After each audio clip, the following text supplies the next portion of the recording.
지난 시간에 본 거 한번 잠깐 복습을 해보자면 우리 지난 시간에 4명의 화가의 그림들을 좀 중점적으로 봤었고 르네상스 시대의 가장 좀 중요한 화가라고 할 수 있는 보티첼리, 레오나르도 다빈치, 미켈란젤로 그리고 라파엘로의 그림을 같이 감상했습니다. 그래서 우리가 좀 과거의 그림을 봤다면 오늘 볼 그림들은 좀 19세기 이후 주로 이제 20세기에 좀 만들어진 그런 작품들을 많이 또 보여드릴 텐데요. 우리가 사실 현대미술 하면은 좀 복잡하고 난해하고 저게 왜 예술인가? 이런 사실 의문이 드는 작품들이 많이 있을 거예요.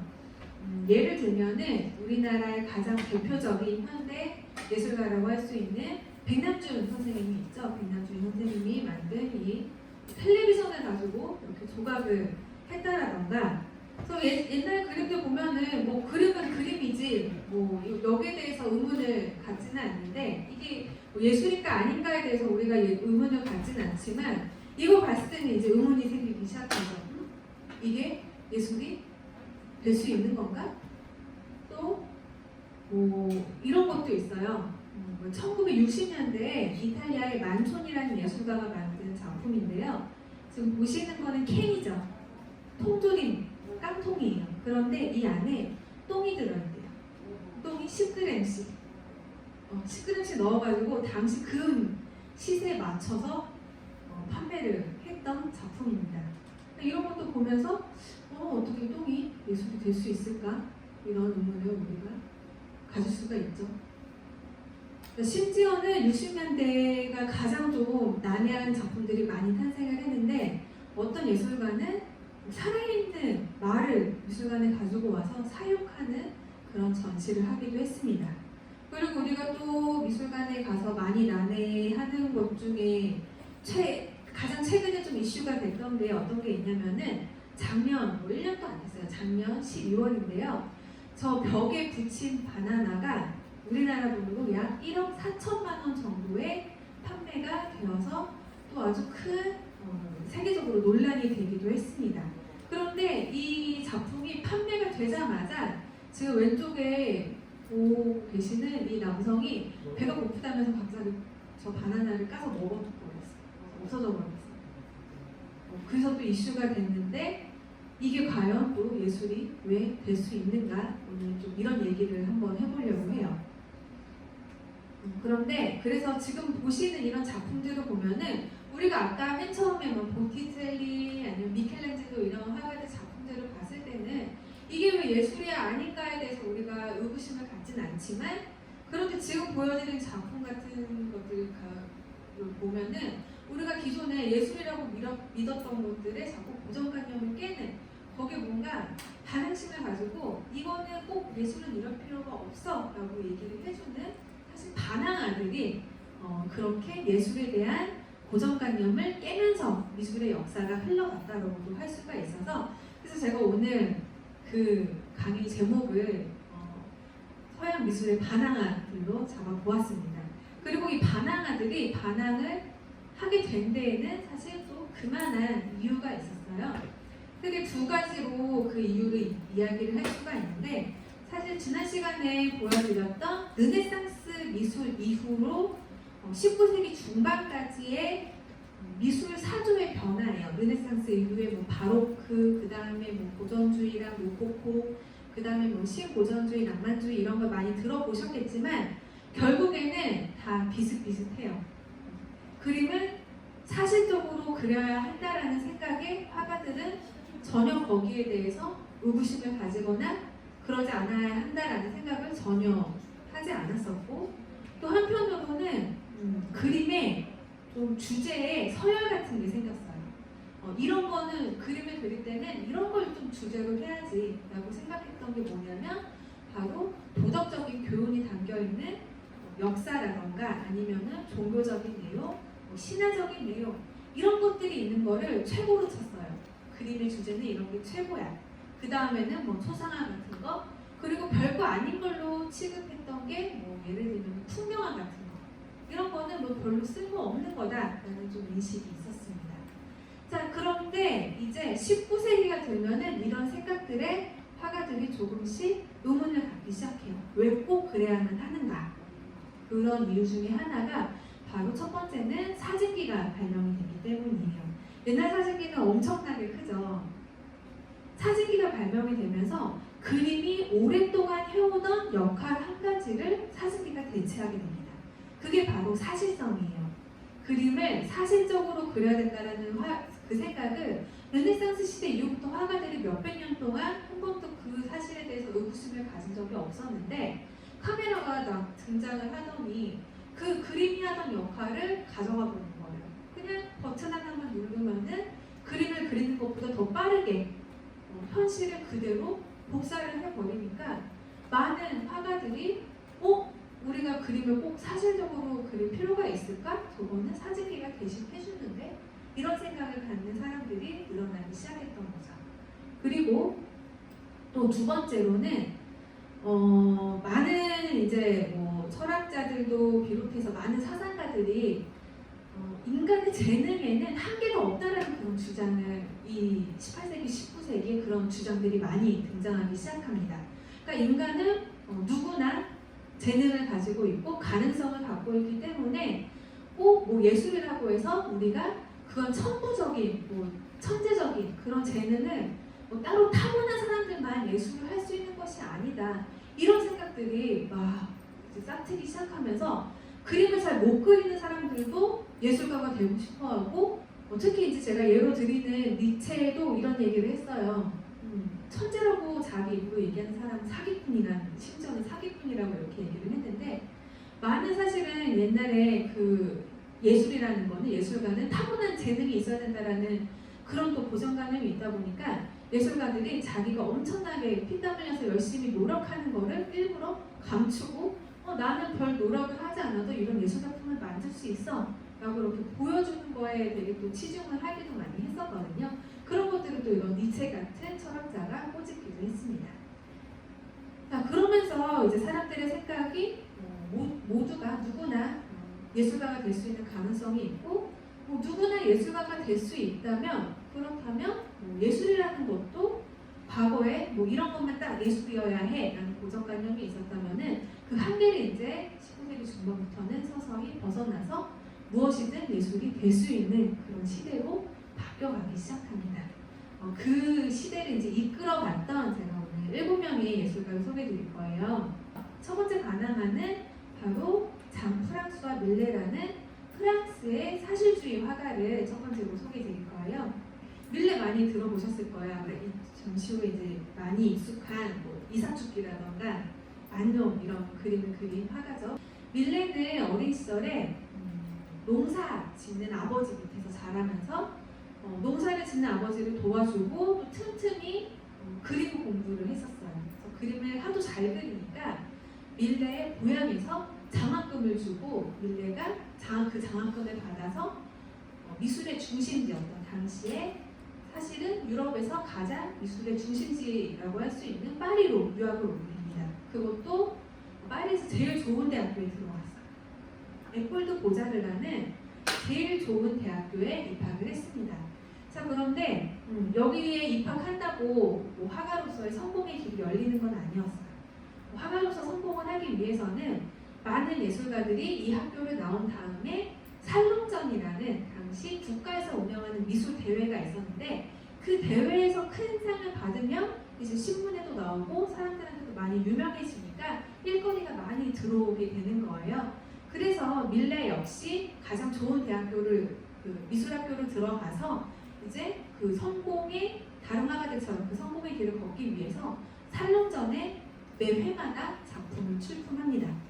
그런데 고향에서는 밀레가 그림을 너무 잘 그려서 장학금까지 받았을지는 모르겠지만 사실 파리에는 프랑스에 있는 화가들만 파리로 모이는 게 아니라 유럽 전역에서 모였거든요. 유럽 전역에서, 왜냐면 파리가 미술의 중심지이기 때문에 유럽에 정말 그림을 잘 그린다는 사람들이 다 파리로 몰려들었기 때문에 사실 밀레의 그림이 그렇게 눈에 띄지는 않았습니다. 그래서 작품을 대회에 내는 족족 압박을 했던 거죠. 그리고 어쨌거나 밀레가 이 화가로 성공을 하려면은 파리에서 그 살롱전이라는 미술 대회에서 상을 받아야만 했어요. 그런데 이제 학교도 졸업하고 어떻게든 밀레가 먹고는 살아야 될 거 아니에요. 너무 이제 그 가난하고 하다 보니까 밀레가 이제 생계를 위해서 어쩔 수 없이 다른 화가들의 그림을 베껴서 그리는 모사 화가 일을 조금씩 했어요. 딱 생계를 유지할 수 있을 정도로만. 그리고 특히 어떤 그림들을 많이 베껴 그렸냐면은 누드화를 주로 많이 베껴 그렸습니다. 그러면서 자기도 이제 자기가 그린 이제 누드화로 그 살롱전이라는 대회에서 작은 상을 받기도 했어요. 그러던 어느 날 밀레가 자기가 베껴 그린 누드화가 걸려 있는 그 그림 파는 상점, 우리가 갤러리라고 하죠. 갤러리를 쉽게 말하면 그림 파는 가게예요. 그 가게 앞을 딱 지나서 자기 그림이 있는 쇼윈도에 있는 그런 가게를 딱 지나게 됐는데 지나다 보니까 사람들이 수근거리는 얘기를 들었어요. 자기 그림을 보면서 너 저 그림 그린 사람이 누군지 알아? 이러니까 옆에 있던 사람이 그 야한 그림만 그리는 화가 밀레잖아 라고 하는 얘기를 딱 들은 거예요. 그 이야기를 들은 순간 밀레가 큰 충격을 받았습니다. 사실 뭐 누드화를 그리는 게 나쁜 건 아니죠. 누드화를 그리는 얼마나 훌륭한 화가들도 많습니까? 그런데 중요한 거는 그거를 밀레가 스스로 누드화의 가치를 스스로 느끼고 자신이 진정으로 원해서 그린 게 아니었다는 거예요. 돈을 벌기 위해서. 다른 사람들이 성공한 거를 그냥 모방해서 계속 따라하고 있던 자기가 정말 원하는 게 무엇인지조차 생각을 해보지 않았던 자기 자신을 발견했던 거예요. 그래서 그 이야기를 듣고는 큰 결심을 합니다. 내가 다시는 파리에서 이렇게 지금까지 다른 사람들 그냥 그림 베끼면서 사는 그런 삶을 이제 그만두어야겠다. 그래서 밀레는 자기 자신에게 가장 자연스럽고 자기다운 삶을 살면서 그림을 계속해서 그리기로 결심합니다. 가장 자기답다는 게 뭘까요? 이 화려한 도시에서 다른 파리지엔 화가들을 흉내내는 겉모습만 따라하는 그런 화가가 아니라 자신의 정말 고향, 마음의 고향이자 어릴 때부터 늘 자연스럽게 보고 자랐던 그 시골로 다시 돌아가는 거죠. 농사, 어릴 때부터 아버지를 일을 도와드리면서 자연스럽게 가장 자기다웠고 가장 자기답고 자연스러웠던 그 시골로 돌아가서 농부로 살기로 결심을 합니다. 그래서 이제는 낮에는 농사를 짓고 저녁에는 그림을 그리는 식으로 이제 이렇게 두 개의 직업을 병행을 하게 됐던 거죠. 그래서 시골에 내려가서 밀레가 이제 평생 죽을 때까지 이 농사를 짓는 농부들을 주인공으로 그림을 그리기 시작했어요. 그리고 화가로서 성공하기 위해서는 아까 뭐라고 했죠? 대회에 출품을 해야 된다고 했죠. 바로 그 살롱전에 매 회마다 농부를 그린 그림들을 출품합니다. 자, 그런데 주로 살롱전에서 뽑히는 그림들은 어떤 그림이냐면요. 아까 말씀드렸던 그런 주제예요. 그림은 일단 사실적이어야 하고 그림의 주제는 뭐 신화에 나오는 주인공이라던가 아니면 역사적으로 아주 중요한 내용들 이런 것들을 최고로 쳤기 때문에 농부들을 이렇게 막 땀에 젖어 있고 흙, 먼지에 범벅이 된 저 바닥에 보시면은 이 이삭죽기라는 주제가 뭐냐면요. 벌써 밀 수확이 다 끝났죠. 뒤에 지금 추수가 다 끝나서 이제 집에 가도 되는데 이 소작하는 가난한 여인들이 다 수확을 마친 들판에 그 남은 뭐라도 하나라도 더 주워 가려고 집에 가서 죽이라도 한 번 더 끌어 먹으려고 그걸 죽고 있는 그런 농민 여성들을 그린 거거든요. 그러니까 이런 그림들을 벌거벗은 여자들이 여신으로 등장을 하는 이런 그림들이 가치 있다고 생각하는 심사위원들이 봤을 때 밀레가 그린 그림은 그렇게 가치 있는 것이 아니었습니다. 하지만 밀레가 봤을 때는 이런 신화적인 주제, 본 적도 없는 실제로 실존하지도 않는 몇백 년 동안 그려진 이런 사람들을 그리는 것보다 농민 여성을 그리는 게 훨씬 가치 있다라는 거를 남들은 인정하지 않아도 스스로 그 가치를 믿었고 계속 그 가치를 보여주기 위해서 농민들을 그림의 주제로 계속 그렸던 거죠. 그렇게 해서 계속 밀레가 농민화를 포기하지 않고 계속 그리던 와중에 드디어 이제 만종이라는 그림도 세상에 등장을 하게 돼요. 이 가난한 또 두 농부 부부가 이렇게 해가 딱 지고 있는 노을에 배경으로 해서 손을 모으고 기도를 올리고 있는 그런 장면을 그렸죠. 아까처럼 막 천사가 날아다니고 막 화려한 그런 종교, 어떤 종교와 보다도 훨씬 더 경건하고 숙연해지는 마음이 드는 그런 종교라고 할 수가 있는데요. 지금 얼마나 이 두 부부가 농번기에 바쁘겠어요. 실컷 막 감자를 캐고 있다가 이제 교회에서 들려오는 종소리를 듣고는 딱 일손을 멈춘 거예요. 일손을 멈추고 정말 이제 이 소박한 부부가 정말 순수한 마음으로 진심을 다해서 기도에 집중하고 있는 모습이 많은 사람들에게 감동을 주었습니다. 이 만종을 그린 이후부터 이제 밀레가 일이 풀리기 시작해요. 한 20년간 정말 그 가난과 무명의 시간을 꿋꿋이 버틴 결과 이제 이 만종을 좀 터닝 포인트로 계기로 해서 밀레가 사람들에게 알려지기 시작합니다. 특히 외국의 그 그림을 수집하는 미술 애호가들, 컬렉터들이 밀레의 그림을 많이 찾게 됐고 그렇게 해외에서 먼저 유명해지다 보니까 뒤늦게 파리에서 프랑스에서도 인정을 받고 밀레가 이제 좀 가난에서 벗어나서 성공한 그런 화가로 그리고 그냥 성공한 화가가 아니라 정말 온 국민의 사랑을 많이 받는 그런 화가의 위치까지 오르게 되었습니다.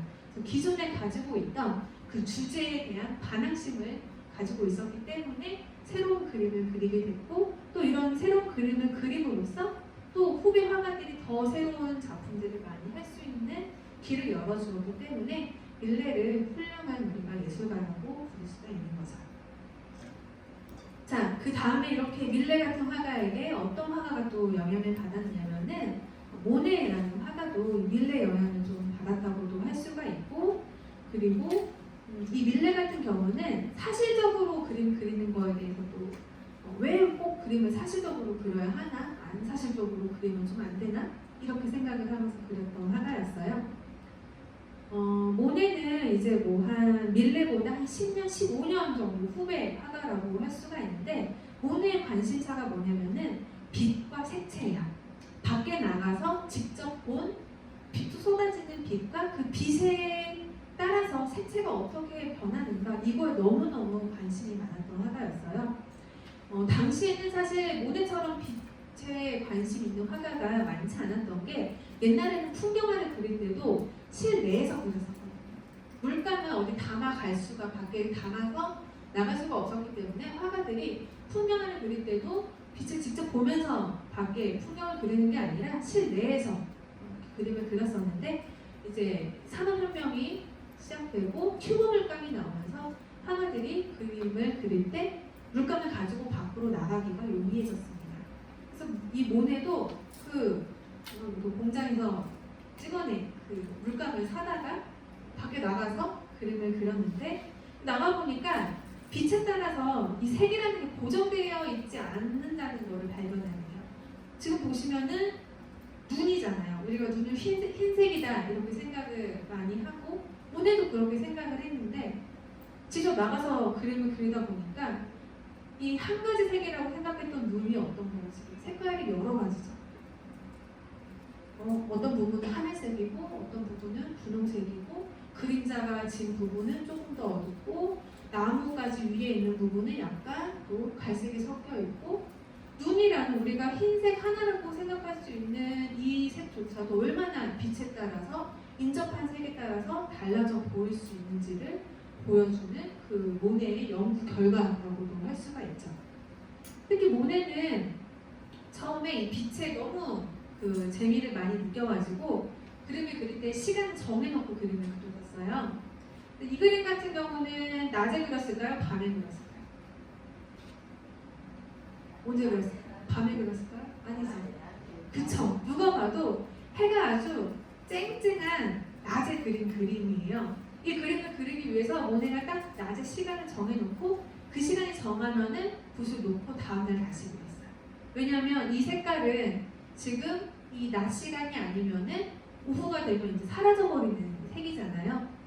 그리고 이 색을 지금 보이는 거를 눈에 바로바로 즉각적으로 옮기기 위해서 붓터치가 굉장히 짧게 이렇게 끊어지는 그런 붓터치를 사용하기도 했습니다. 그래서 모네가 이런 분야의 이제 선구자로 나서면서 모네 화풍을 따르는 친구들이 굉장히 많았어요. 그래서 모네가 이제 어떤 계획을 세우냐면은 전시회를 한번 직접 열어볼까 이런 생각을 하게 됩니다. 모네는 아까 말씀드린 대로 밀레보다 한 10년, 15년 후배예요. 이 모네 시대에도 역시 화가들이 가장 많이 화가로 먹고 살려면은 뭐니 해도 좋은 학교를 나오고 살롱전에서 상을 받아야 된다는 생각이 아직까지 여전히 가지고 있던 그런 시대였어요. 그래서 많은 화가들이 그렇게 좋은 대학, 좋은 학교에 들어가고 상을 받는 걸 몰두했는데 모네가 이렇게 보니까 시대가 약간 바뀌고 있는 거예요. 굳이 꼭 좋은 학교를 나오지 않고도 살롱전에서 꼭 상을 받지 않아도 화가들이 그림을 애호가들에게 팔 수 있는 길이 있던 거예요. 그게 바로 그림을 파는 상점. 아까 말씀드렸던 그 갤러리를 통해서 그 갤러리에서 일하는 그 화랑의 화상들, 우리가 뭐 갤러리스트 아니면 딜러라고도 하는 그 사람들이 그림을 애호가들과 직접 연결을 해줄 수가 있고 또 전시회를 자신이 직접 열어서 자신을 스스로 직접 홍보를 하면 어떨까 하는 아주 획기적이고 혁신적인 그런 생각을 했던 거죠. 그래서 자신과 어울려 다니는 친구들을 모아서 무명화가 전시회라는 걸 열었습니다. 그래서 막 지금처럼 요즘 뭐 이렇게 전시회 하면은 이렇게 뭐 마케팅 팀, 홍보팀에서 기사 만들어가지고 이제 언론사에 보내죠. 보도자료도 뿌리고 하는 것처럼 모네도 똑같이 했어요. 모네도 성명서를 발표하고 우리가 이런 전시회를 할 것이다 이렇게 홍보를 해서 전시 공간을 빌려서 자기 친구들과 직접 전시회를 열었습니다. 그 직접 연 전시회에 모네가 출품했던 작품 중에 하나가 해돋이 인상이라는 작품이었어요.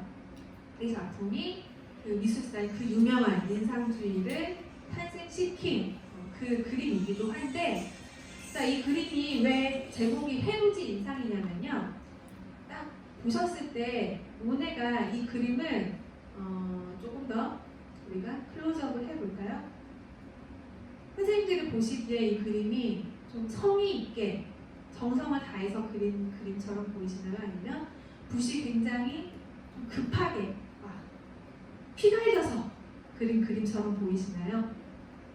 아무래도 좀 두 번째 더 가까운 것 같죠?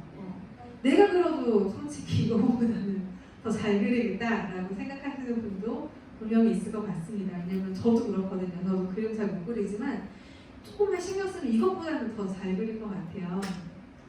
자, 모네도 자기가 이렇게 그려놓고는 이거를 풍경화라고 하기는 좀 못해서 자기 스스로도 이름을 해돋이 인상이라고 붙였는데 모네가 이렇게 그릴 수밖에 없었던 이유가 있었어요. 이때 휴대폰 카메라가 없었기 때문이에요. 그게 무슨 말이냐면은 아침에 이렇게 좀 새벽에 일찍 깼어요. 화장실에 가고 싶어가지고 일찍 깼다가 갔다 오는 길에 창문 밖으로 해가 이렇게 뜨는 걸 봤어요.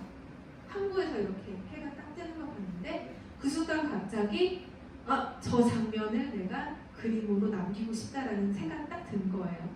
지금 같으면 딱 뭔가 우리가 이 순간을 놓치고 싶지 않다라고 했을 때는 바로 핸드폰을 꺼내서 카메라를 그냥 찰칵 누르면 되잖아요. 그런데 그때는 그런 게 없으니까 모네가 이거를 빨리 캔버스에 옮기고 싶었던 거예요. 빨리 그림으로 그리고 싶은데 해돋이를 다들 한 번 이상 한번 보셨을 거예요. 해가 이렇게 천천히 뜨다가 어느 순간 갑자기 확 떠버려서 주변이 환해져 버려서 그럼 지금 눈에 보이는 이 푸르스름한 하늘과 저 빨간색 해를 볼 수 있는 시간은 그렇게 길지가 않습니다. 그런데 그 짧은 시간 안에 모네가 빨리 그림을 그리려다 보니까 지금 저렇게 붓자국이 막 거칠게 휘갈겨 그린 듯하게 정말 뭐 기몽사몽으로 잠결에 그린 것처럼 그림으로 남기게 됐던 거죠. 그리고 자기도 이제 풍경화라고 하기 못하니까 해돋이 인상이라는 제목을 붙였는데 이 모네의 작품을 비롯해서 다른 화가들의 작품들도 같이 전시가 됐었고 그 전시를 보러 온 사람들이 많은 사람들이 왔어요. 많은 사람들이 왔고 특히 이제 미술 비평가들이 와가지고는 보면서 이제 실감을 많이 한 거예요. 왜냐면 그 사람들은 아직도 그런 살롱전에서 요구하는 사실적인 그림들 이런 게 최고라고 여겨지니까 아니 어떻게 저렇게 대충 그려놓고 저런 그림이 팔리기를 바라는 거지?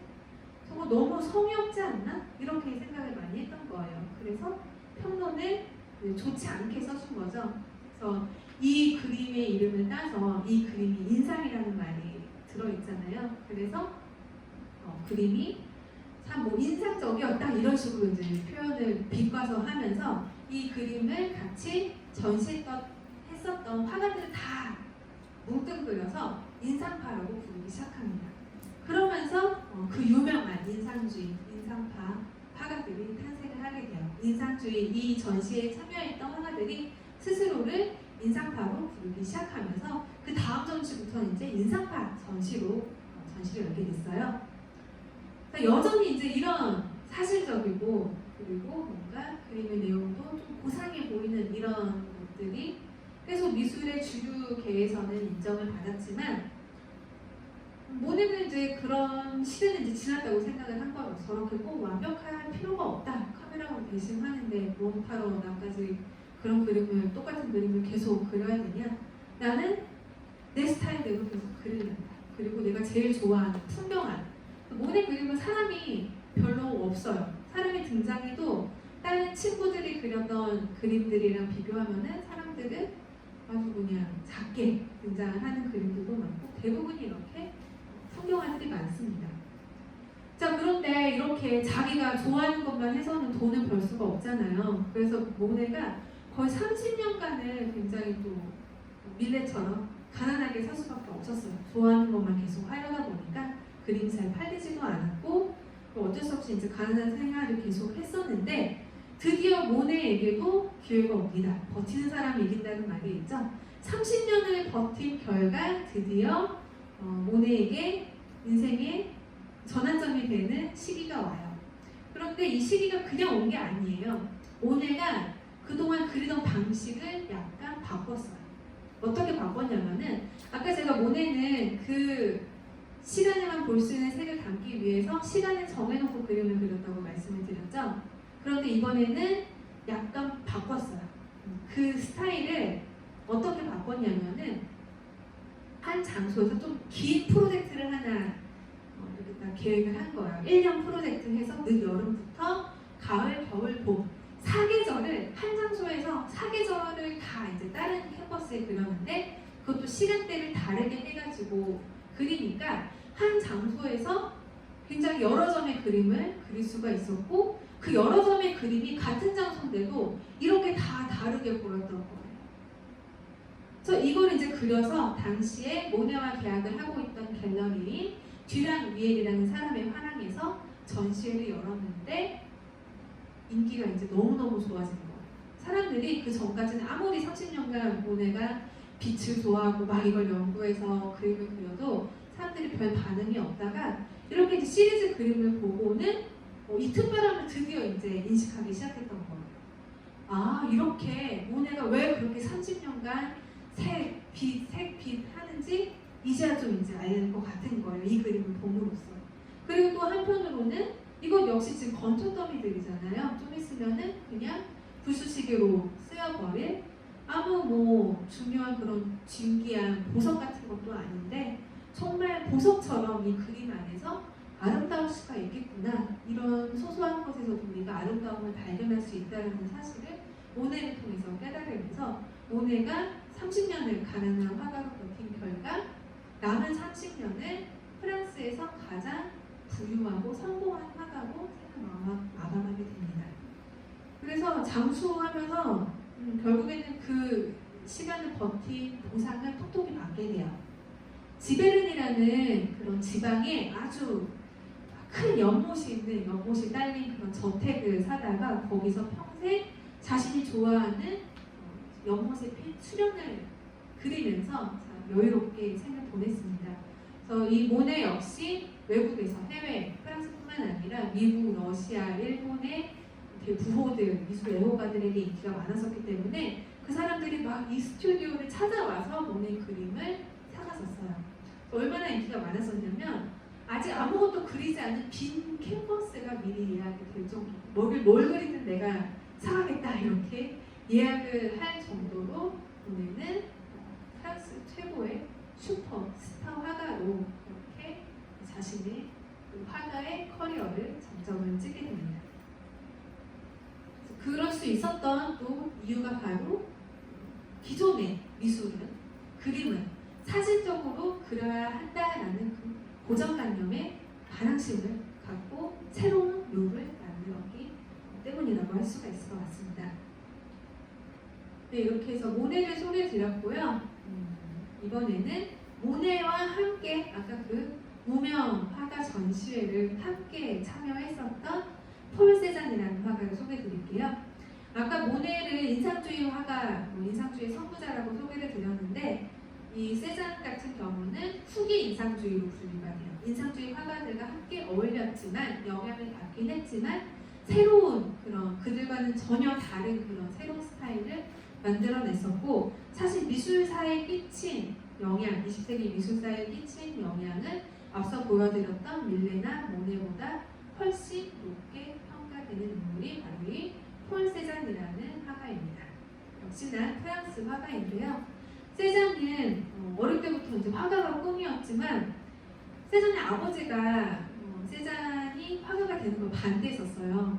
그런데 세잔이 또 막 이렇게 난 내가 하고 싶은 거 할 거예요 이렇게 자기 주장을 당당하게 말할 수 있는 그런 성격이 아니었어요. 많이 소심하고, 그리고 아버지 눈치를 많이 봤습니다. 아버지가 워낙 돈이 많으셨기 때문에 늘 세잔이 좀 아버지한테 용돈이 끊길까봐 전전긍긍하는 그런 삶의 모습을 좀 보이기도 했어요.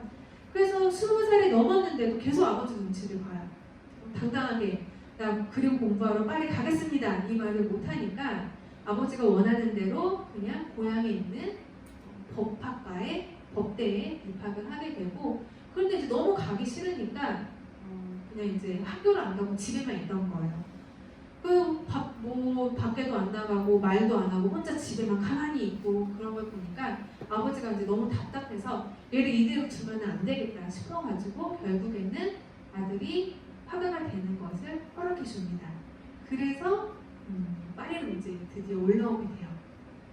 파리에 올라와서 아까 이제 말씀드렸던 그런 이제 모네가 개최한 그런 전시회에 참여를 하기도 하고, 거기 참여했던 특히 이제 화가들과 많이 어울리면서 이 세잔이라는 화가 역시 인상주의 화풍을 영향을 받게 돼요. 같이 이제 밖에 나가면서 이렇게 풍경화를 그리기도 하고, 아까 보여드렸던 모네 그림이죠.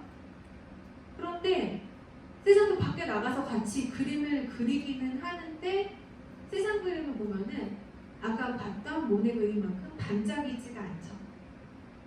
세잔은 밖에 나가면서 그림을 어울리기는 하는데 사실 그 인상주의 화가들이 관심 있어하는 빛에 이 세잔은 사실 관심이 없던 거예요.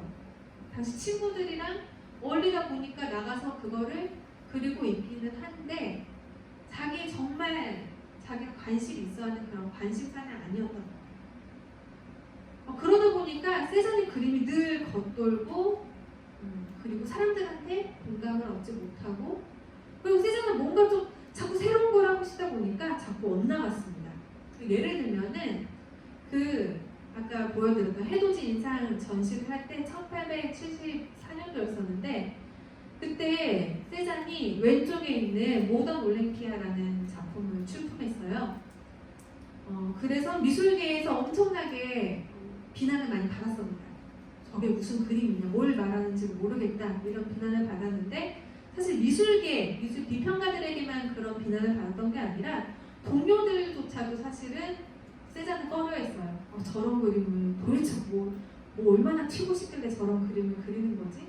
무슨 말을 하고 싶은지도 모르겠어. 동료들조차도 공감을 하지 않았었고, 심지어는 이 그림이 사실은 모네랑 이름이 비슷하죠? 마네라는 화가가 그린 그림을 이제 존경하는 마음으로 오마주해서 그린 그림이었지만 이 그림을 그린 원작자조차도 불쾌하다고, 원래 그 1874년도 무명 화가 전시회를 같이 하기로 했었는데 세잔 때문에 기분 나쁘다고 자기 그림을 다 철회했었어요. 그 정도로 이제 동료들한테도 인정을 못 받으니까 세잔이 자꾸만 다시 고향으로 돌아가고 싶어집니다. 힘들게 허락을 받아서 파리에 와서 어떻게든 좀 화가로서 성공을 하고 싶었는데 자꾸 새로운 그림을 그리고 싶은 욕심은 있지만 자기가 정말 원하는 것도 아닌 그림을 자꾸 그리게 되고 사람들한테 공감도 얻지 못하는 그냥 이상한 그림을 자꾸 그리게 되는 거예요. 세상 스스로도 그림이 마음에 들지 않으니까 그렸던 그림들을 스스로 많이 찢어서 버리기도 했어요. 그러다 결국에는 세잔이 고향으로 아예 돌아가 버립니다. 그리고 남은 생을 거의 고향에서 머물면서 지내게 돼요. 사실 화가로 성공을 한다고 생각을 하면 그 미술의 중심지인 파리에서 어떻게든 버티는 게 정석일 텐데 세잔이 그냥 이제 파리 생활을 포기하고 고향에 돌아가서 자기 그냥 방에 처박혀서 그림을 그리기로 결심을 했던 거예요. 그런 세잔을 보고 이제 실망한 사람이 또 한 명 있어요. 바로 세잔의 어릴 적부터 친구였던 에밀 졸다라는 소설가였습니다. 저는 세잔이 이 친구 덕분에 성공을 했다고 보는데 이 친구랑 이제 고향에서 어릴 때부터 같이 어린 시절을 같이 보내면서 세잔은 화가를 꿈꾸고 에밀 졸라는 소설가를 꿈꿨죠. 그래서 어릴 때부터 두 사람이 편지를 굉장히 많이 주고받아요. 주고받으면서 에밀 졸라가 용기를 내지 못하는 세잔에게 이제 용기를 북돋워 주기도 하고 그림 연습을 열심히 하면 훌륭한 화가가 될 수 있을 거야 이렇게 용기를 주기도 하고 파리에 오는 걸 망설이는 그 어린 세잔에게 용기를 왜 내지 못하냐고 이렇게 좀 쓴소리도 하기도 하면서 그러면서 겨우 이제 세잔을 달래가지고 파리에 오게 했는데 파리에 와서도 세잔이 별다른 이제 결과물을 보여주지 못하는 걸 보면서 조금씩 이제 실망을 해요. 특히나 에밀 졸라가 세잔에게 많이 실망했던 이유 중에 하나가 세잔이 아버지 눈치를 너무 많이 봐서 세잔이 여자친구와의 사이에서 6살이나 된 아들이 있었는데 그 사실을 계속 숨겨왔던 거예요. 용돈이 끊길까봐. 그러다 결국에는 들킵니다. 세잔이 40살이 됐을 때 들켜요. 그래서 결국에는 세잔이 그토록 두려워하던 일이 현실로 벌어졌어요. 아버지의 용돈이 끊긴 거죠. 그래서 이제 여자친구랑 아들도 먹여 살려야 되는데 용돈이 끊기니까 에밀 졸라한테 와서 이제 돈을 빌려 갔었던 거예요. 그래서 에밀 졸라는 이제 친구니까 당연히 도와줬죠. 그런데 그때까지도 계속해서 그렇게 우유부단하고 자기 인생에 대해서 책임감 있게 리드하지 못하는 모습을 보게 되니까 크게 실망을 하게 됩니다. 그래서 어떻게 했냐면은 에밀 졸라가 작품이라는 소설을 썼는데 거기에 클로드라는 주인공을 세잔을 모델로 해서 그 소설을 썼어요. 뭔가 야망은 있지만 결국에는 성공하지 못하고 자살로 생을 마감하는 예술가로 세잔을 그렇게 묘사를 했던 거죠. 그 소설을 세잔이 읽고는 큰 충격을 받았습니다. 그래서 두 사람의 30년간의 우정이 거기서 이제 종지부를 찍었어요. 세잔이 책 잘 읽었다고 편지를 마지막으로 보내고 두 사람은 더 이상 연락을 하지 않았습니다. 그래서 근데 그게 굉장히 큰 역할을 했던 것 같아요. 세잔에게 정말 이제 좀 정신 차려라 라는 그런 메시지를 친구가 강하게 일침을 주지 않았나 싶습니다. 드디어 세잔이 큰 마음을 먹거든요. 내가 계속해서 우유부단하고 갈팡질팡하고 제대로 된 그림을 그리지 못했지만 나 정말 제대로 할 거야. 나 그냥 적당히 그런 그림 말고 정말 깜짝 놀랄 만한 서양 미술사를 뒤집어 놓을 만한 파리 미술계를 깜짝 놀래킬 만한 그런 그림을 그릴 것이다. 이런 원대한 포부를 갖게 됩니다. 그리고는 정말 자기가 말한 대로 실현을 했어요. 그것도 파리, 미술의 중심지인 파리가 아니라 시골에 있는 자기 시골 스튜디오에서 위대한 발견을 하게 됩니다. 그게 뭐냐면 바로 이 아까 말씀드린 대로 세잔이 자기 입으로 말한 대로 이 사과를 통해서 서양 미술사를 이제 완전히 뒤집어 놓았는데 보시면 이 그림이 바로 그 서양 미술사를 깜짝 놀래킨 그림입니다. 어떤가요? 이 그림도 그렇게 잘 그려 우리가 막 소위 잘 그렸다 사실적으로 그런 그림이 아니에요. 그렇기 때문에 이 그림이 미술사에서 아주 큰 역할을 하게 되는데, 사실 보시면은 이 그림이 좀 불안정해 보여요. 그 이유가 원근법을 이용하지 않았기 때문이에요. 원근법은 우리가 지난 시간에도 이 다빈치의 최후의 만찬을 이야기하면서 원근법을 잠깐 얘기했는데, 소실점을 그림의 중간에 찍어서 점선을 그은 다음에 그 선에 맞춰서 멀리 있는 건 작게, 가까이 있는 건 크게 그리는 과학적으로 그림을 그리는 방법이에요. 이게 발명이 된 이후에 화가들은 거의 이게 이제 한 15세기 정도부터 그림에 많이 도입이 되기 시작하면서 19세기까지 거의 4,500년 동안 화가들이 이 원근법 없이 그림을 그린다는 건 상상도 하지 못했었어요. 아까 보여드렸던 밀레, 모네조차도 원근법을 이용해서 그림을 그렸는데, 세잔은 500여 년 만에 처음으로 원근법을 사용하지 않고 그림을 그렸던 거예요. 왜냐하면 세잔은 자기가 눈에 보이는 대로 그리고 싶었어요. 근데 자기가 눈에 보이는 거랑 이렇게 소실점을 찍은 거랑은 자기 눈에 보이는 거는 절대로 이렇게 소실점이 하나 찍은 것처럼 보이지 않거든요. 왜냐면 기본적으로 사람 눈이 두 개잖아요. 그렇죠? 눈이 두 개인데 어떻게 저렇게 하나로 고정된 걸로 보일 수가 있겠어요. 이쪽을 보려면 눈이 이쪽으로 움직여야 되고, 그리고 이쪽을 보려면 눈이 이쪽으로 움직여야겠죠.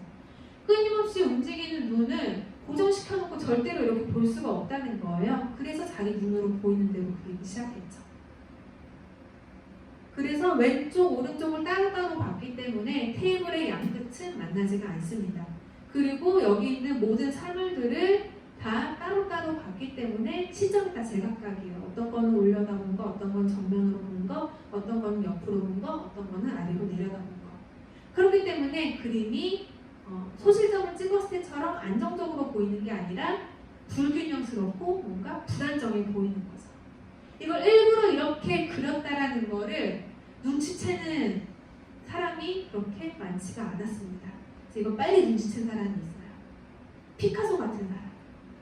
피카소는 이 그림을 보기 전에는 피카소 역시 그런 생각을 못했어요. 이렇게 시점을 여러 개를 두고 그림을 그릴 수가 있다는 걸 몰랐는데, 이 그림이 이제 파리에 있는 갤러리에 이제 앙리 볼라제라는 이 화랑이랑 계약을 해서 그 갤러리에 딱 걸려져 있는 거를 피카소가 보고는 너무 이제 심장이 멎을 것처럼 깜짝 놀란 거죠.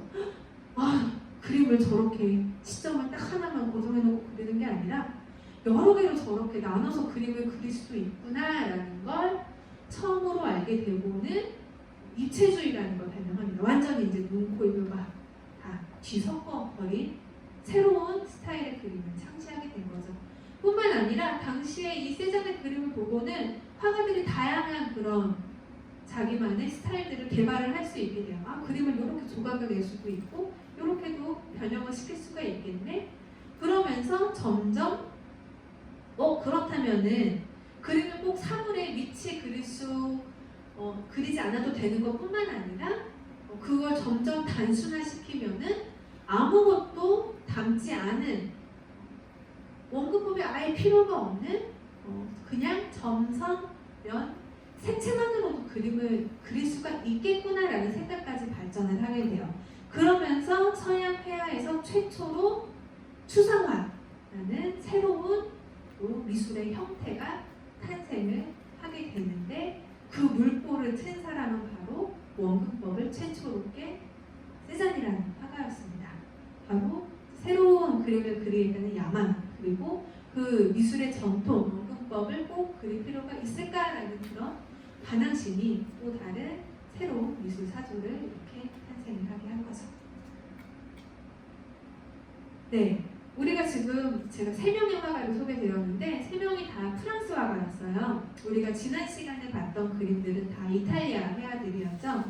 과거의 르네상스의 미술 중심지는 이탈리아였고, 지금 보여드린 19세기 중반, 20세기 초까지만 해도 유럽에서 미술의 중심지는 바로 프랑스 파리였습니다. 그런데 제2차 세계대전이 일어나면서 미술의 중심지가 바뀌게 돼요. 바로 많은 유럽에 있는 예술가들, 지성인들이 미국으로 전쟁을 피해서 피난을 가면서 미국 뉴욕이 미술의 새로운 중심지로 부상을 해서 지금까지도 그 1위 자리를 지키고 있습니다. 자, 유럽 화가들이 넘어가서도 아까 이제 말씀드렸던 그 추상화가 계속 그 명맥을 이어가게 돼요. 그래서 우리가 잭슨 폴록이라던가 마크 로스코 이런 화가들이 그 명맥을 이어서 추상화의 인기를 아주 정점까지 끌고 가게 되는데요. 이렇게 추상화가 미술계에서 가장 큰 인기를 끌고 있던 그 1950년대에 이런 추상 미술을 아주 지겹다고 이제 생각한 화가가 하나 있었어요. 사실 그렇잖아요. 이렇게 말을 듣고 보면은 그런가 보다 하는데 이것만 놓고 보면은 도대체 저걸 왜 그린 거지? 뭘 얘기하고 싶은 거지? 이런 의구심이 또 사람이 들잖아요. 이 화가 역시 마찬가지였어요. 나는 화가가 되고 싶지만 이런 재미없는 그림을 별로 안 그리고 싶은데 나는 이렇게 아무것도 안 닮은 거 말고 좀 더 닮은 거 사실 난 그리고 싶은데 이런 생각을 하는 화가가 있었습니다. 이 화가가 또 미술사를 또 바꿨어요. 바로 추상화에 반항심을 가지고 있던 앤디 워홀, 팝아트의 아버지로도 우리가 많이 알고 있는 그런 예술가죠. 이 앤디 워홀은 원래는 직업이 디자이너였어요. 매우 아주 많이 성공한 패션 쪽에서 아주 크게 성공한 산업 디자이너였습니다. 앤디 워홀은 아버지가 어렸을 때 이제 일찍 돌아가셔서 형들이 채소 장사를 하면서 앤디 워홀을 키웠어요. 그래서 앤디 워홀도 이제 방학 때마다 틈틈이 형들을 도왔었고 대학에 들어가서는 몸이 또 좀 많이 허약해서 몸을 많이 쓰는 이제 아르바이트보다는 자기 재능을 살려서 그림을 잘 그리니까 근데 그림을 그리면서 돈을 벌 수 있는 일이 있지 않을까 해가지고 아주 적극적으로 일을 찾아서 이렇게 밖으로 나갑니다. 앤디 워홀이 성격이 굉장히 내성적이고 소심했었는데 자기 밥벌이에 있어서만큼은 책임감이 강하고 적극적이었어요. 그래서 일단 찾아간 곳이 어디였냐면 백화점이었어요.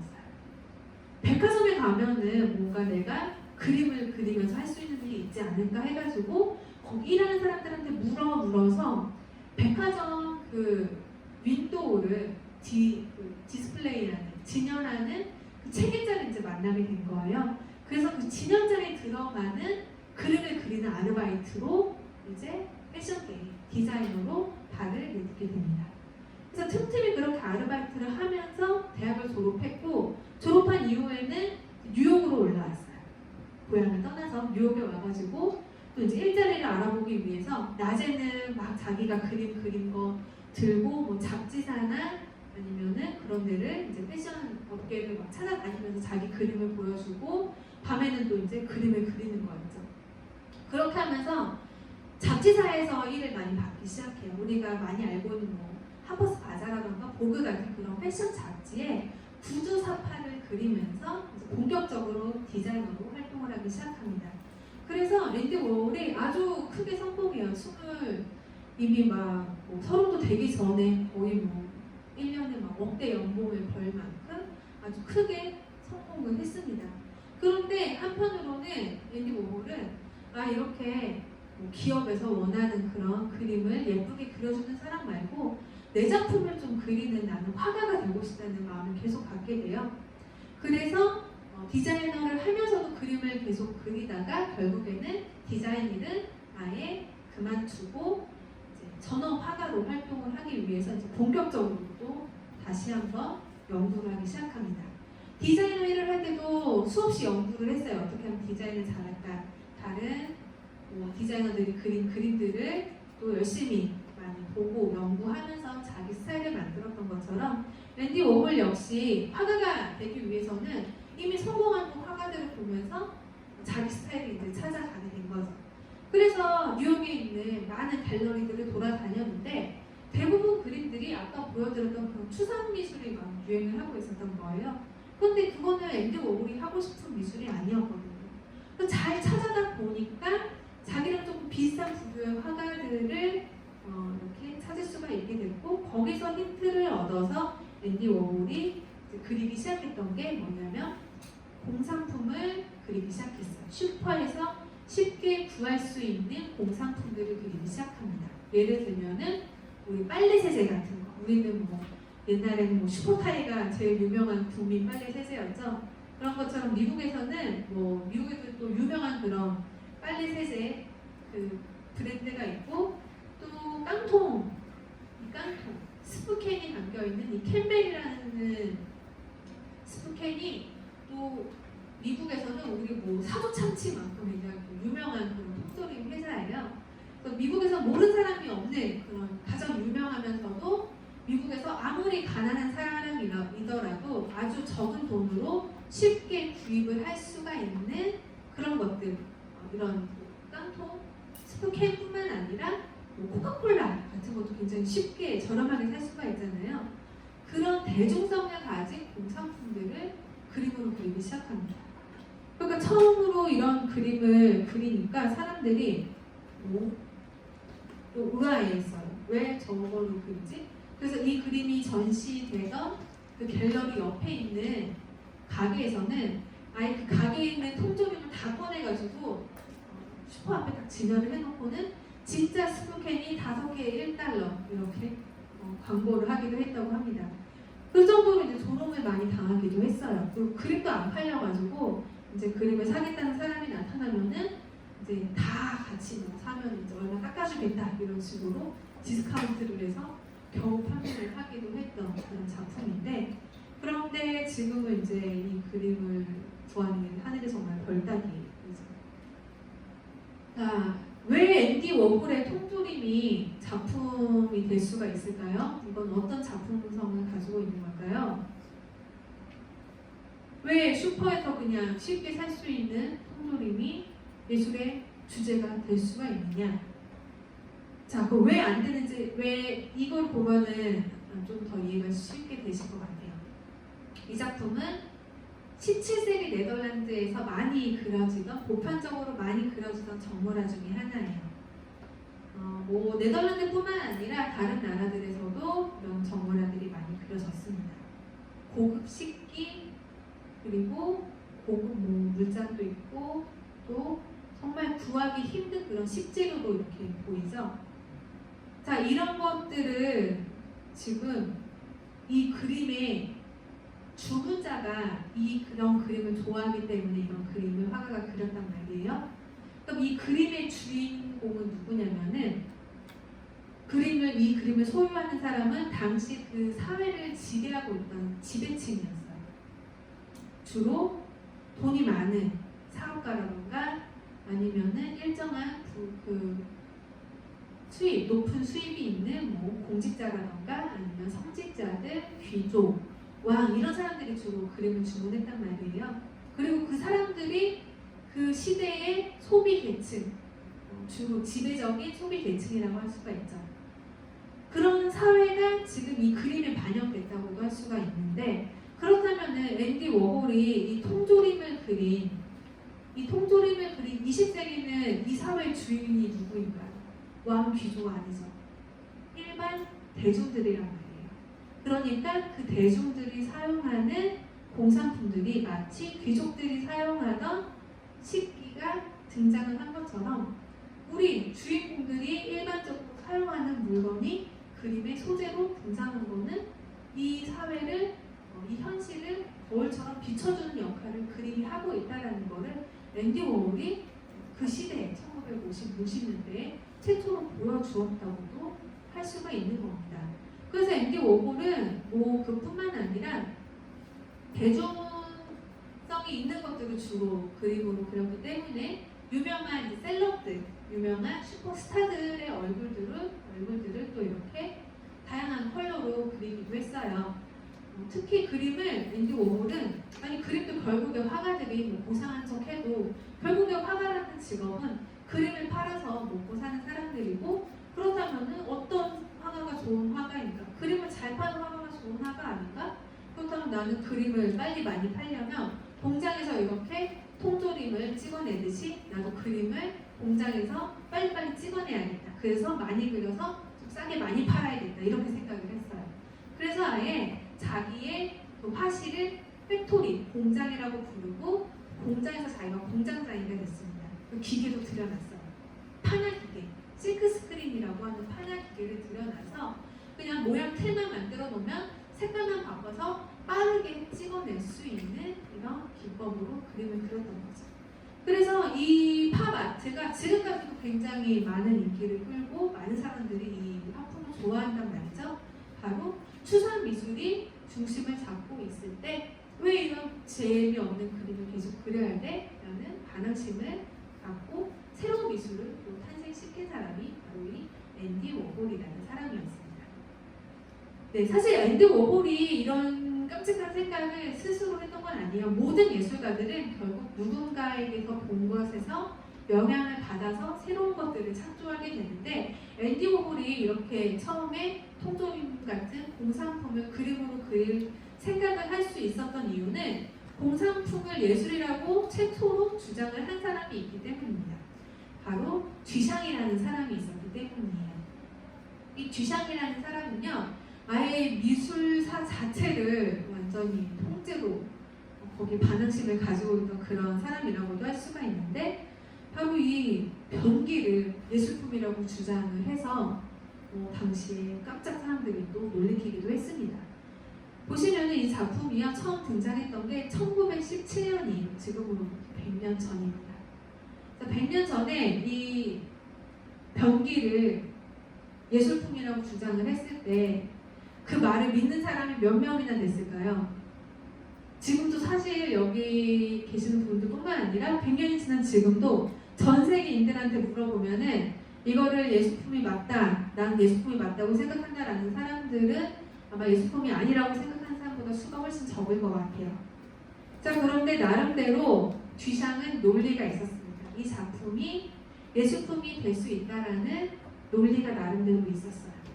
어떤 논리였냐면은, 자, 이 1917년대에는 이미 모네 시대 때부터 튜브 물감을 화가들이 사용을 하기 시작했단 말이에요. 그래서 이 시대에는 그 공산품 물감을 사용하는 게 너무 당연했어요. 화가들이 물감 직접 만들어서 막 알료를 갈고 거기다가 이렇게 기름이랑 이런 거 즙이랑 꿀 이런 거 섞어가지고 물감 만든 사람이 없었단 말이에요. 다 사서 쓰지. 다 브랜드 공장에서 찍어낸 많은 물감 중에서 브랜드랑 색깔을 골라서 사잖아요.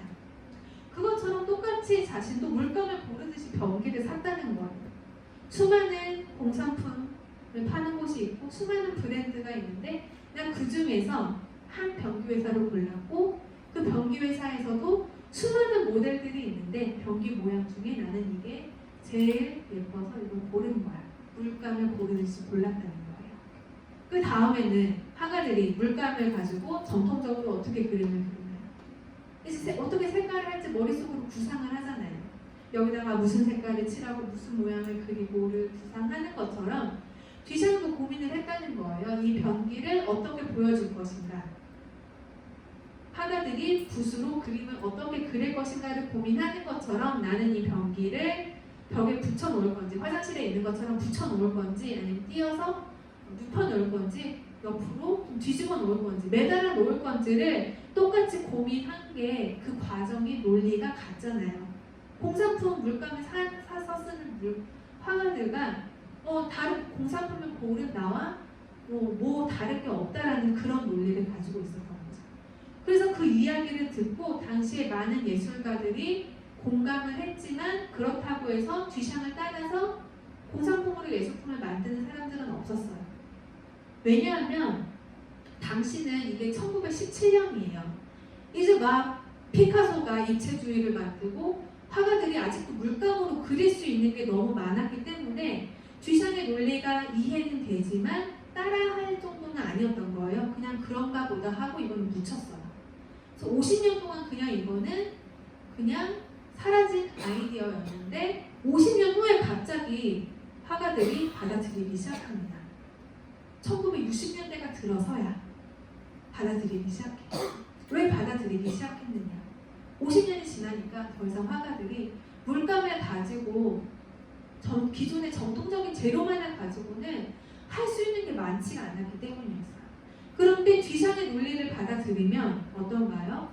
변기가 예술의 재료가 될 수 있으니까 다른 것들은 왜 안 되냐? 다 되는 거죠. 변기를 받아들이면 다른 것도 다 돼버리는 거예요. 공산품 중에 하나를 고르면 되잖아요.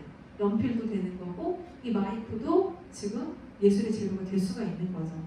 그래서 예술가들이 이 마셸 듀샹의 변기가 예술이 될 수 있다는 주장을 받아들이면서 제한이 많이 사라지고 다양한 재료들을 예술의 재료로 사용하기 시작했던 거예요. 그래서 아까 보여드렸던 이 만톤이라는 사람도 아니 변기도 예술의 재료로 사용할 수가 있는데 사람의 똥을 왜 하니?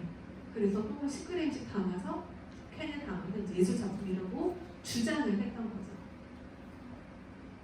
그리고 이 사람도 그렇지. 그렇다면 공산품이 예술품이 될 수 있다면 왜 굳이 예술품은 사람이 손으로 만드는 거여야 해? 그것도 고정관념 아니야? 살아있는 생물은 예술 작품으로 만드는 재료로 사용하면 안 돼? 그래서 이 야니스 쿠넬리스라는 예술가는 살아있는 말을 미술관에서 사용하는 그런 전시를 열었습니다. 그러다 보니까 생각이 계속 발전을 해요. 살아있는 동물이 된다면 그럼 실제 사람의 몸은 왜 예술의 재료가 되면 안 되지? 사람의 몸도 예술가의 아이디어대로 시각적으로 표현하는 예술품이 될 수 있는 거잖아 라는 생각에서 온 것이 바로 우리가 미술관에 갔을 때 좀 가장 난해해 보이는 퍼포먼스 아트, 행위 예술이라고 불리는 것도 바로 그렇게 탄생을 하게 됩니다. 사람의 몸을 예술의 재료로 사용을 하는 거죠. 그러다 보니까 그렇게 보면 백남주 선생님은 오히려 쉬워요, 이해하기가.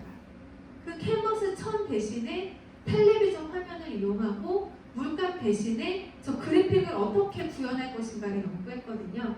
그래서 텔레비전이 이제 막 나오기 시작했던 시점에서 기술적으로도 백남주 선생님이 그 기여한 바가 굉장히 큽니다. 그러니까 북 대신에 북과 캔버스 대신에 텔레비전과 그 그래픽을 이용한 사람이 이 백남준 미디어 아티스트라고 얘기를 할 수가 있고, 또 84년도에 굉장한 퍼포먼스를 하기도 했어요. 위성 중계를 통해서 각 나라를 이제 몇 개를 연결해가지고 미국이랑 그다음에 프랑스랑 이렇게 연결을 해가지고 이원 중계를 하면서 이렇게 서로 주고받는 화상으로 주고받는 퍼포먼스를 하기도 했어요. 지금으로 치면 요즘 우리 비대면이라고 해서 요즘 굉장히 많은 것들이 이렇게 온라인으로 대체가 되고 있잖아요. 그런 신초가 이 백남준 선생님이라고 우리가 얘기를 할 수가 있는 거예요. 그래서 아까 그 바나나도 그런 맥락에서 이제 우리가 이해를 할 수가 있습니다. 바로 그 무슨 작품이 예술품이 되기 위해서는 작가가 이렇게 주장하는 아이디어가 실제 그 작품보다 더 중요하다라는 생각이 듀샹에서부터 시작되고 예술가들이 받아들이고 있고, 그리고 많은 사람들이 그 주장을 받아들이고 있기 때문에 이런 작품을 파는 사람이 등장을 하고, 안 팔리면은 모르겠는데 또 사는 사람이 있다는 거죠. 그걸 받아들이는 사람들은 작품을 산다는 거죠. 그래서 이 작품은 사장간의 사람이 먹었잖아요. 아무 상관이 없어요. 어차피 이 아이디어가 이 작가의 작품이기 때문에 이게 다음에 전시로 이어진다면 새로운 바나나를 사서 아마 새로운 테이프로 붙일 거예요. 그리고 이 사람 지금 옆에 있는 저 사람이 먹어버려서 더 이슈가 됐기 때문에 이 작품은 유명해졌기 때문에 다음에는 더 비싼 가격으로 아마 판매가 될 것입니다.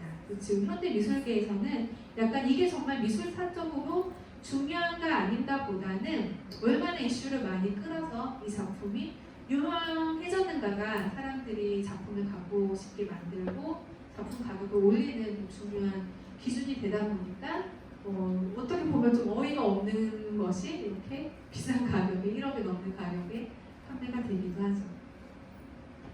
네, 이렇게 해서 제가 듀샹까지 소개를 드렸어요. 이제 2명의 예술가, 지금 총 5명의 예술가를 소개드렸고 이제 남은 2명의 예술가를 소개드리고 강의를 마무리 지을 텐데요.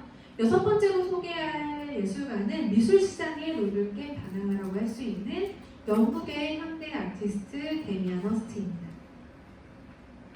데미안 허스트는요, 해마다 이런 걸 이제 연구하는 리서치 회사가 있어요. 해마다 어느 갤러리가 그림을 얼마너치를 팔았고 예술가들이 경매 시장에서 미술품을 얼마나치가 팔려서 그걸 막 순위를 매기는 그런 사이트도 있는데 데미안 허스트는 항상 상위권에 랭크가 되는 미술계에서 아주 잘 팔리는 인기가 많은 그런 예술가입니다. 그런데 이 잘 팔릴 수 있었던 이유는 데미안 허스트가 아주 전략적으로 정말 사업가처럼 머리를 굉장히 잘 굴렸기 때문이라고도 할 수가 있고 또 전통을 깨는 그런 반항심이 있었기 때문이라고도 할 수가 있는데 데미안 허스트가 졸업을 할 당시에 데미안 허스트는 이제 고민에 빠지게 돼요. 모든 대학생들이 대학을 졸업할 때 당연히 취업 걱정을 하잖아요. 앞으로 어떻게 먹고 살 것인가를 걱정하는데 예술가들이라고 다를 바가 없죠. 아마 미대를 졸업하는 사람들 중에서 99%는 아마 예술가의 길을 처음에 예술가의 꿈을 갖고 미대에 입학을 했다고 하더라도 아마 99%는 졸업할 때 다른 길을 많이 선택할 거예요. 그리고 그 남은 1%도 끝까지 가는 경우가 많지 않기 때문에 30년, 40년, 50년을 버틴 사람들이 뒤늦게 이제 빛을 보게 되는 거죠. 데미안 허스트는 그때까지 기다릴 수가 없었습니다. 그래서 자기는 대학을 졸업하자마자 작품을 만들어서 팔 준비가 되어 있다고 생각했고 그러기 위해서는 어떻게든 자신의 이름을 세상에 알려야 했어요. 그 시간을 단축하기 위해서 데미안 허스트는 열심히 미술계가 어떻게 돌아가는지를 연구했습니다. 대학교 다닐 때 런던에 있는 큰 갤러리에서 아르바이트를 하면서 미술계가 어떻게 굴러가는지, 전시가 어떻게 열리고 거기서 작품을 어떻게 판매하는지를 유심히 관찰하고 연구해서 벤치마킹해서 직접 전시회를 열었어요. 모네 이후에 아마 직접 전시회를 연 그런 아티스트가 아닌가 싶은데 졸업을 앞둔 선후배들과 함께 전시회를 기획하고 그리고 그 전시 기금도 기업의 후원을 받습니다. 다 쓰러져가는 창고를 하나 빌려서 그 창고 주인한테 돈을 뜯어내요. 거기가 재개발을 앞두고 있어서 이제 막 잘 부술려가지고 그 허름한 창고에서 전시도 하고 받은 후원금으로 이제 전시회를 기획하는데 그 후원금을 어디다 썼냐면은 조금 미술계에서 이름 있는 사람들을 초청하는 데 공을 많이 들였어요. 왜냐면 그 사람들의 눈에 잘 띄어야 좋은 데서 전시를 할 수가 있고 이름을 알릴 수가 있으니까 데미안 허스트가 의도적으로 이제 정말 말도 안 되는 자기 같은 대학생이 감히 만나볼 수 없는 그런 높은 직함을 가진 미술계의 유명 인사들한테 초청장을 보냈습니다. 그래서 그때 그 초청장을 받은 사람들이 일개 졸업을 앞둔 취업 준비생이 연 전시회에 오는 사람이 몇이나 있었을까요? 거의 다 안 왔죠. 거의 다 안 왔는데 그런데 그 와중에 한두 명 정도는 낚이는 사람이 있다는 거예요. 온 사람이 있었습니다. 바로 세계적인 콜렉터 찰스 사츠라는 사람이 왔어요. 이 사람은 자기가 광고 회사를 운영하는 사람인데 워낙 그 미술사 쪽으로 중요한 작품들도 많이 소장하고 있는 미술계의 큰손이에요. 영국에서 최고의 콜렉터이고 세계적으로 가장 유명한 콜렉터이기도 합니다. 이 사람이 호기심을 갖고 온 거예요. 데미안 허스트를 보고. 아니 어떤 놈이길래 나같이 대단한 사람한테 이렇게 겁도 없이 초청장을 보내? 얘 어떤 애인지 한번 내가 직접 한번 보고 싶다. 그래서 전시회를 보게 되고 그리고 데미안 허스트를 마음에 들어서 이제 가능성을 보고 밀어주기 시작해요. 적극적으로 후원을 해주기 시작합니다. 그래서 데미안 허스트가 이 후원자를 만나서 이제 빛을 보게 된 계기가 바로 이 살아있는 누군가의 마음속에서 물리적으로 불가능한 죽음이라는 제목의 작품이에요. 작품 제목이 참 길죠. 제가 이 작품 제목 외우는 데는 한 몇 년이 걸렸는데 드디어 이제 잘 외웁니다.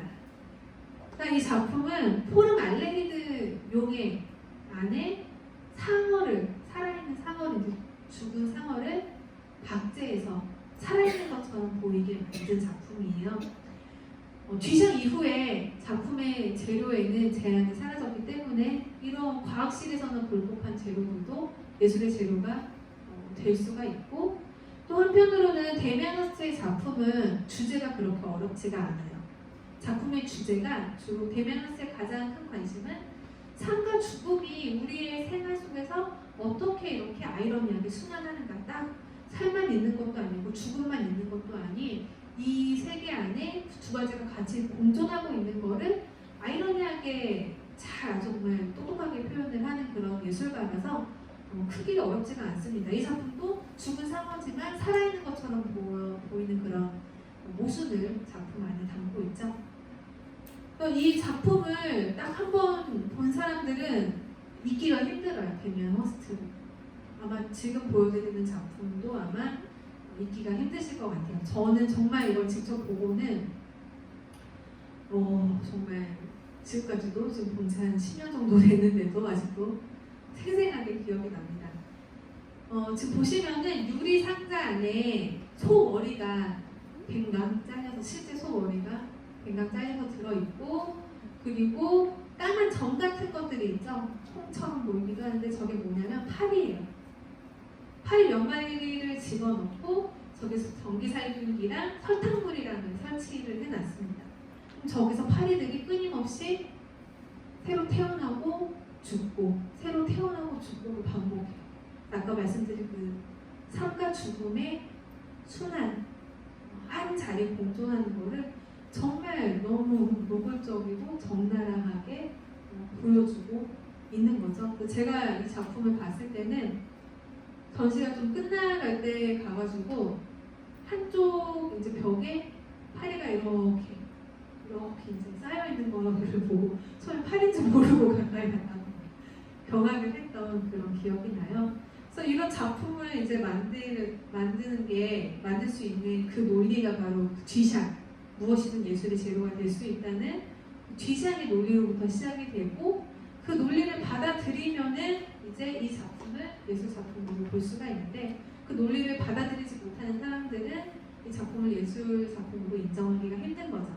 그런데 항상 뭐 예술이든 아니든 뭐든지 절대적인 건 없는 것 같아요.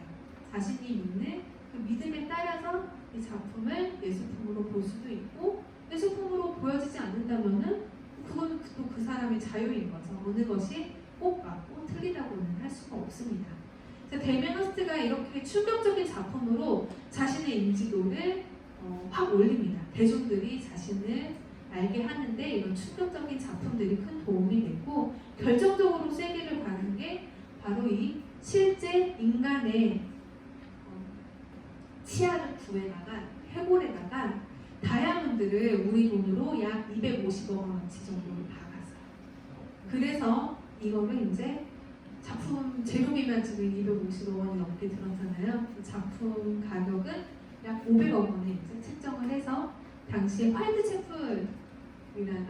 큐브라는 갤러리에서 전시를 하고 판매를 했습니다. 그래서 엄청나게 큰 이슈가 됐어요. 도대체 저 500억 원짜리 작품을 누가 사갈 것인가 큰 이슈가 됐는데 아무도 사가지가 않은 거예요. 이슈는 크게 됐는데. 데미안 허스트가 또 이제 머리를 썼죠.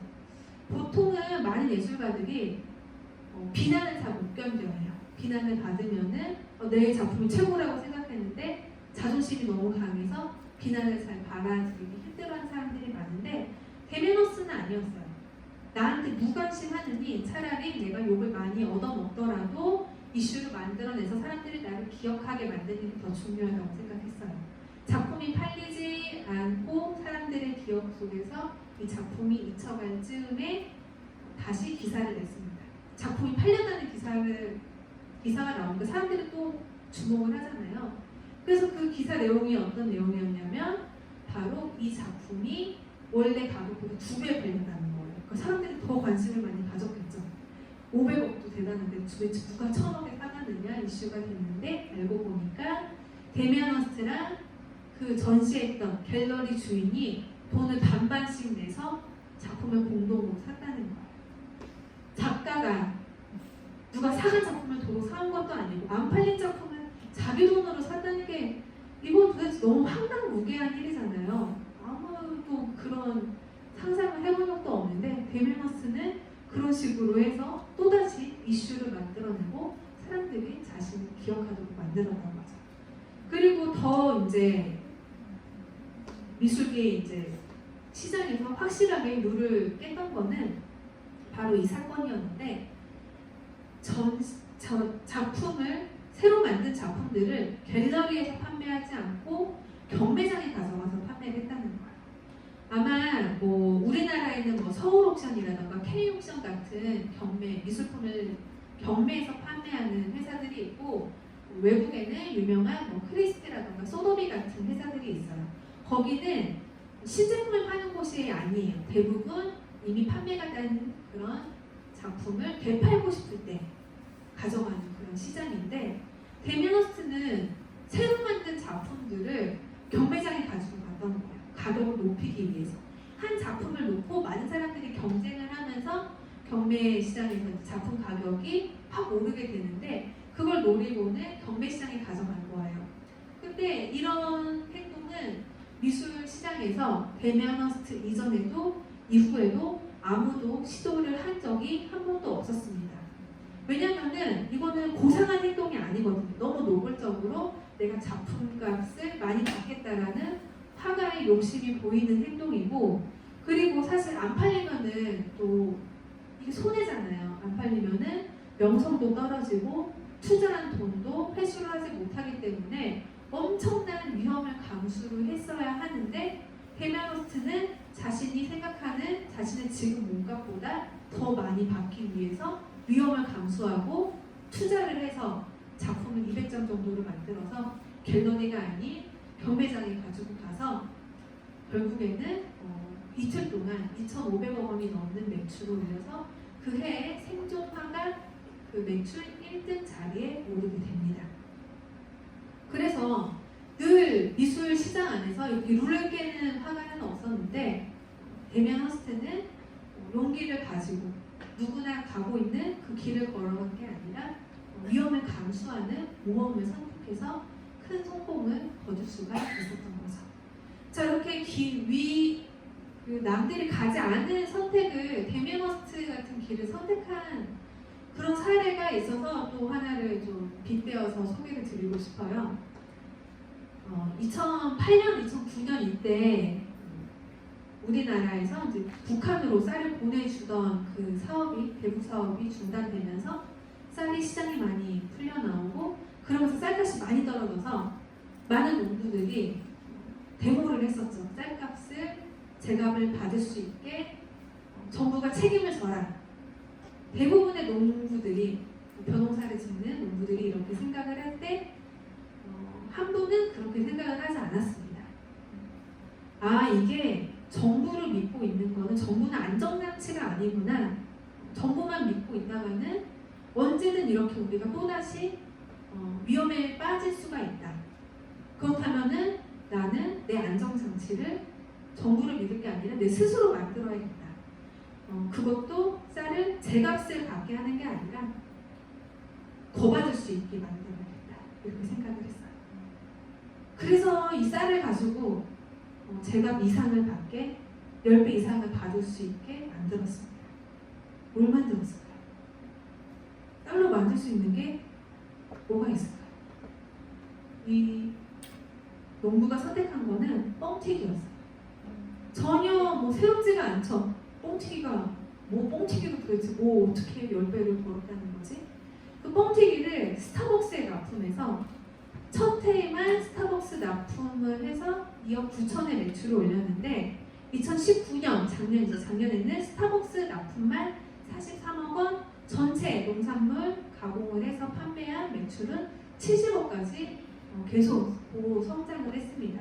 농산물이 우리가 많은 사람들이 이걸 어떻게 하면 제값을 받을 수 있을까를 고민하지만 조금 더 머리를 쓰면은 더 10배, 20배 이상의 가치를 더 생산해서 더 많은 이익을 창출할 수 있다는 거예요. 조금의 용기를 가지고 남들이 가지 않는 그 길을, 위험을 조금 감수를 한다면 더 큰 이익을 이렇게 볼 수도 있지 않을까, 이런 힌트를 데미안 허스트라던가 이런 전대경 같은 공부를 통해서 얻을 수 있지 않나 싶습니다.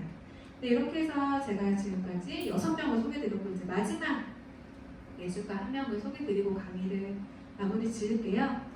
마지막으로 소개드릴 예술가는요, 그레마 모제스라는 할머니 예술가예요. 이분은 나이에 대한 편견을 깬 반항하라고 하기에는 너무 좀 인자하셔서 반항한 이미지는 아니지만 그래도 나하이에 대한 그 편견을 깼기 때문에 마지막으로 좀 소개를 드리고 싶어요.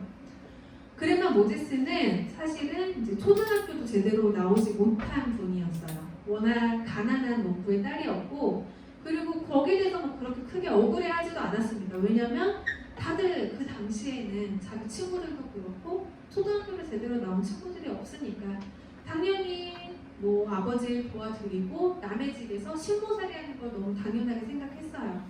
그래서 어릴 때부터 계속해서 힘든 농장 생활을 해왔습니다. 그런데 그 힘든 일을 하면서 그거를 막 힘들다 불평하거나 억울해했던 게 아니라 평생 동안 그 일을 하면서 자신의 주변에 아름다운 그 풍경들을 눈에 담아주었고 어떻게 해서든 자기의 상황을 늘 긍정적으로 받아들였어요. 그게 평생 습관이 됐던 할머니가 이제 70세가 넘어서 자식들도 다 이제 시집장가 보내고 그 손주들까지 이제 할머니가 다 키워준 다음에 시간이 이제 좀 여유가 되니까 정말 어릴 때부터 하고 싶었던 거를 드디어 시작할 시간적 여유가 됐다는 거예요. 바로 그림을 그리는 거. 어릴 때부터 하고 싶던 거를 드디어 75세부터 할 수가 있게 되었습니다. 그래서 할머니는 그냥 배운 적이 없어요. 그냥 자기가 그리고 싶은 대로 조금씩 그리기 시작해요.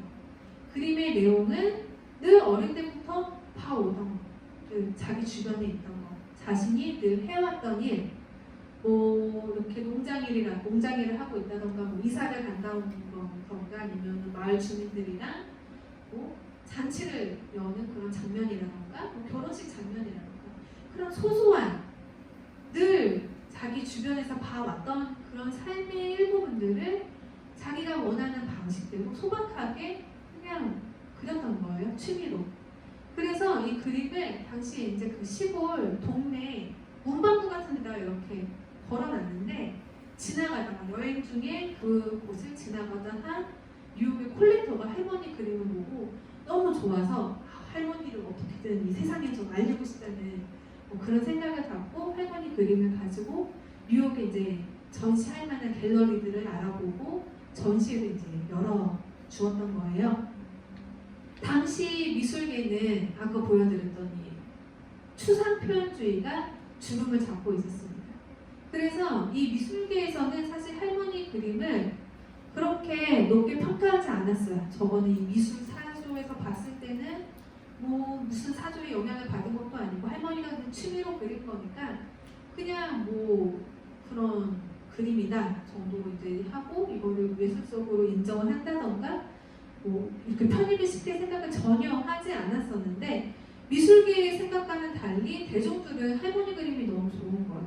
저 뭘 그렸는지도 알아먹지도 못한 걸 그린 것보다 정말 이 삭막한 도시 생활을 하다 보니 고향의 이런 푸른 그런 이제 들판도 생각이 나고 하는데, 할머니 그림을 보면은 마음이 따뜻해지고 그 삭막한 도시 생활에서 마음이 따뜻해지게 느끼니까 너무 좋았던 거예요. 그래서 그런 미술계 사람들 사이에서만 인정을 받고 사랑을 받는 사이에 할머니는 대중적으로 아주 큰 사랑을 받게 됩니다. 그러면서 이제 그레마 모제스, 국민 할매라는 그런 별명까지 이제 얻게 된 거였죠. 그런데 이런 할머니를 보고 좀 시기하는 사람들이 있었던 것 같아요. 좀 더 빨리 그렸으면 좋았을 텐데. 지금도 충분한데도 말이죠. 그랬더니 할머니는 이렇게 얘기를 해요.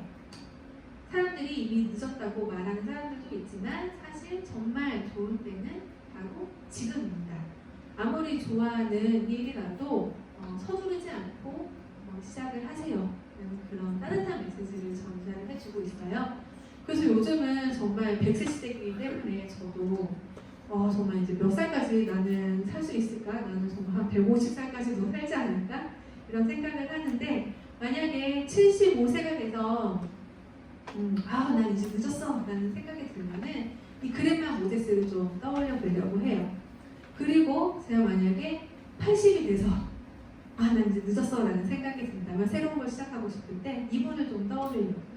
이분은 89세에 마라톤을 완주해서 최고령 마라토너로 기네스북에 오른 분이고, 원래는 이제 가족분들이 좀 일찍 아내랑 막내 아들이 일찍 사고로 죽은 후에 우울증에 심하게 이제 시달리다가 그걸 좀 떨쳐내고 싶어서 달리기를 시작하다가 이렇게 기록까지 세우게 된다고 해요. 그래서 90이 넘은 나이에 아디다스라는 스포츠 브랜드의 모델로 발탁이 되기도 했죠.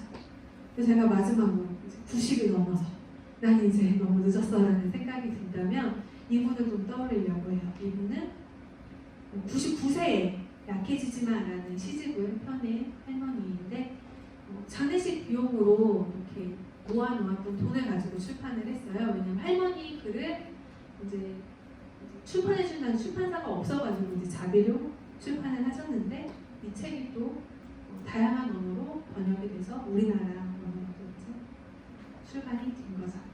그래서 이런 나이는 숫자에 불과하다라는 그런 고정관념에게 그레마 모제스까지 소개를 드렸습니다. 네, 이렇게 해서 제 강의는 여기에서 정리를 하도록 할게요. 오늘 어떻게 재밌게 들으셨나요? 네, 마지막까지 수고 너무 많으셨고요. 오늘 강의 또 재미있으셨고 만약에 또 미술 이야기가 조금 더 궁금하시다면은 제가 유튜브 채널을 운영하고 있습니다. 그래서 미나의 애플파이라고 유튜브에 검색을 하셔서 들어오셔서 좋아요, 구독, 알람 설정까지 많이 부탁드리겠고요. 네, 또 궁금하신 거 있으시면 끝나고 저한테 오셔서 질문해 주시면 좋을 것 같아요. 강의는 여기서 마무리 짓도록 하겠습니다. 수고 너무 많으셨습니다. 감사합니다.